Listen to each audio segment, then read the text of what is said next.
Hi, நான் last வீடியோவில் சொன்ன மாதிரி ரூமுக்கு வந்த பிறகு கொஞ்சம் நேரம் ரிலாக்ஸ் பண்ணிவிட்டு அதுக்கப்புறம் வந்து நாங்கள் டின்னருக்கு ரெடி ஆகி வந்தாச்சு.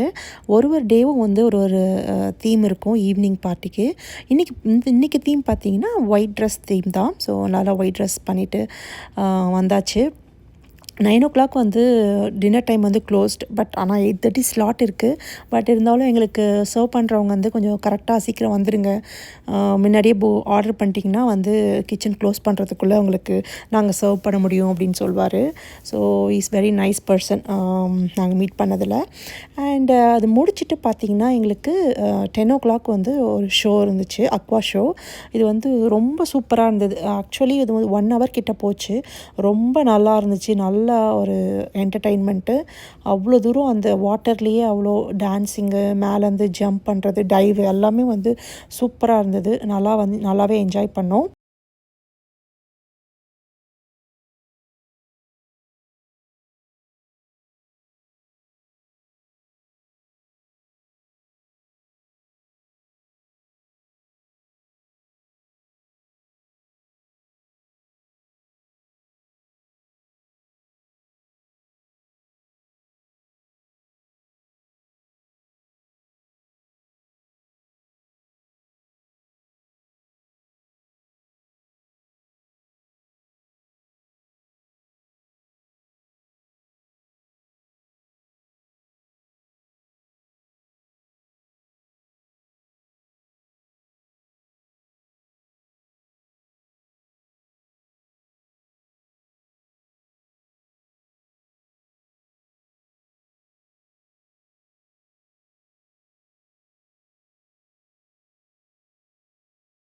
இந்த அக்வா ஷோ பார்த்திங்கன்னா one of the best shows இந்த ராயல் கரீபியனு.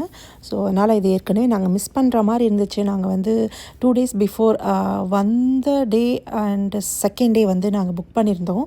ஆனால் அன்றைக்கி வந்து போக முடியல. ரொம்ப ஸ்கெடியூல் கரெக்டாக இருந்ததுனால போக முடியல. ஒரு வழியாக வந்து நெக்ஸ்ட்டு 2 days கழித்து வந்து எங்களுக்கு 10 ஸ்லாட் இருந்துச்சு. ஓகேன்ட்டு அது புக் பண்ணி வந்தாச்சு. நாங்கள் இதை பார்த்து முடிக்கிறதுக்கு பார்த்திங்கன்னா 11 ஆச்சு. ஷிப்புள்ளே பார்த்திங்கன்னா ட்ராக் இருக்குது. அதனால் அந்த ட்ராக்கில் போயிட்டு கொஞ்சம் நேரம் வாக் பண்ணிவிட்டு, நான் சாப்பிட்ற சாப்பாட்டுக்கு நம்மளுக்கு ஒரு எக்ஸசைஸ் இருக்கணும் அப்படின்ட்டு அங்கே ட்ராக்கில் நடந்துட்டு போய் படுக்க போயாச்சு.